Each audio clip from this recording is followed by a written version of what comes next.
Magandang araw sa lahat, welcome po ulit dito sa atin channel ang Biyahe y Komida. Maraming salamat sa lahat ng nag-subscribe, indeed. Punta tayo sa atin topic, May 27, 2025. OPM icon Freddy Aguilar dies at 72. Rest in peace, ka-Freddy. Muli na namang nagluluksa ang entertainment industry dahil sa pagpanaw ng legendary OPM, Original Filipino Music, singer na si Freddy Aguilar. Pumanaw si Freddy nitong Martes ng madaling araw, May 27, 2025. Siya ay 72. Kinumpirma ng General Counsel ng Partido Federal ng Pilipinas, PFP, na si Attorney George Briones ang malungkot na balita sa GMA News. Si Freddy Aguilar ay dating nagsilbing National Executive Vice President ng PFP. Bago ang kanyang pagpanaw, na-confine si Freddy sa Philippine Heart Center, base sa social media posts ng kanyang asawang si Jovi Albao. Si Freddy ay isinilang sa Santo Tomas, Isabela, noong February 5, 1953.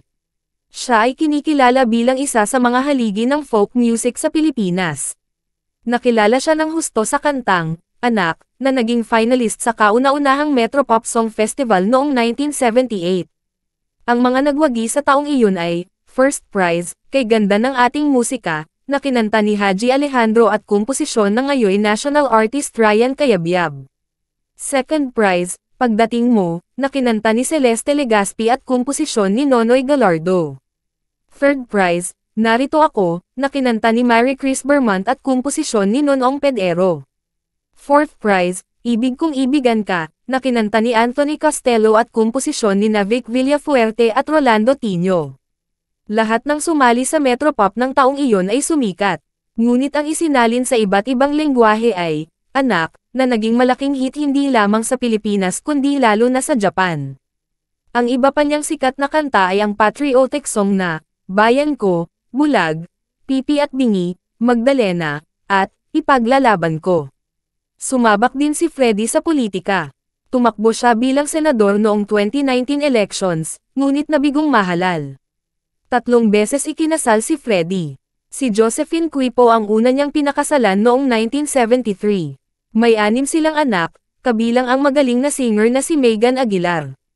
Nauwi ang pagsasama nila sa hiwalayan.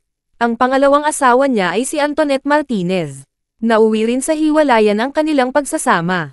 Noong November 22, 2013, ikinasal si Freddy sa kasalukuyan niyang asawa na si Jovi Albao sa isang Muslim wedding ceremony sa Buluan, Maguindanao. Naging kontrobersyal ang pag-iisang dibdib nila dahil 16 years old lamang noon si Jovi, habang si Freddy ay 60 years old. Ilang araw bago nito ay nagpa-convert sa relihiyong Muslim ang legendary singer. Rest in peace, ka-Freddy Aguilar. Salamat sa musika at sa pagmamahal sa atin bayan. At yan ang atin latest showbiz chika update for today. Huwag kalimutan mag-subscribe. Click the notification bell for more showbiz chika updates. Like and share the video at suportahan po ang atin Facebook page. Maraming salamat sa lahat ng nag-subscribe, indeed. Magandang buhay sa lahat, adios.